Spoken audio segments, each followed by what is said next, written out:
wake anaitwa Kipchumba. Kazi yao tu ni kupora mali ya Kenya. Na shida iko katika sekta ya usalama, kwa sababu polisi wameniongelesha, DCI wameniongelesha, National Intelligence Service wameniongelesha. Shida ni kwamba ile pesa ya security operations Kasongo amechukua yote. Unajua kuna ile pesa ambayo haiendi through audit ya kutafuta information, polisi wanapewa kunusanusa maneno, kulipalipa information ndio wajue ile maneno yanapangwa. Hii pesa yote pale internal security zaidi ya 5 billion shillings ambaye ni ya security operations. Kasongo na Murkomen wamechukua yote.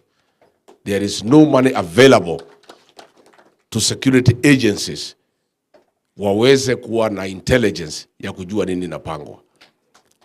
Maofisa wote wa SOG, wa GSU, wa polisi, they are demoralized. Allowances hakuna. Sasa wakiambiwa waende kazi kupigana na adui wanashindwa kuamuka. Hata wale wana leader president wa presidential escort hawajapata allowances miezi 5. Huyu jamaa pesa yote ya usalama amechukua. Ile imepelekwa through the National Intelligence Service 10 billion amechukua, amepeleka State House. Ingine imeenda through DMI, Director of Military Intelligence, amechukua. Hii pesa yote unaona akihonga watu wakiwa na soprano ni pesa ya usalama. Now that is why the security situation in the country is at its worst since independence. Kwa sababu pesa ya usalama ya kusaidia security agencies kufanya kazi yao, William Ruto amechukua wakiwa na soprano, wamedivert hiyo pesa, ndio hii anahonga nayo watu kila siku. Juzi amekuja hapa huyu soprano, anaita wazee wa Embu na Watharaka, anawapatia kila mtu 2,000 ati wagawanye jamii ya mlima.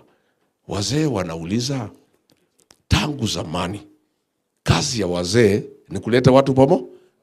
Sasa hii tunaambiwa tugawanye watu, hii ni kazi gani? Wazee wameshangaa sana. Wameenda nyumbani wakiwa na huzuni, roho imechafuka.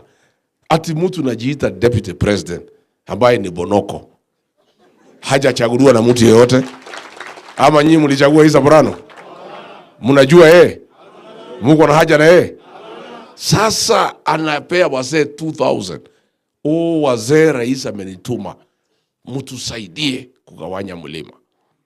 Wazee wanashindwa kulala, kuaibika. Wanauliza tangu zamani sisi wazee kazi yetu ni kulete jamii pamoja.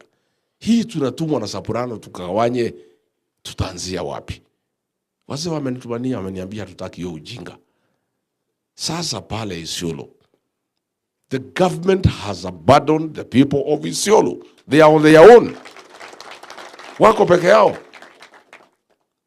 Polisi wako pale, hakuna kazi. They have no fuel. Hawana allowances. Hawana buduki. Hawana uniform. They are demoralized. We know they want to do some monkey business. There is a system called Smartmatics. The new commissioners have advertised a tender for supply, delivery, installation, testing, and maintenance of the integrated elections management system. There is a game that is being played there by the vice chairman. The vice chair was an official of ODM. She is very close to Hassan Joho.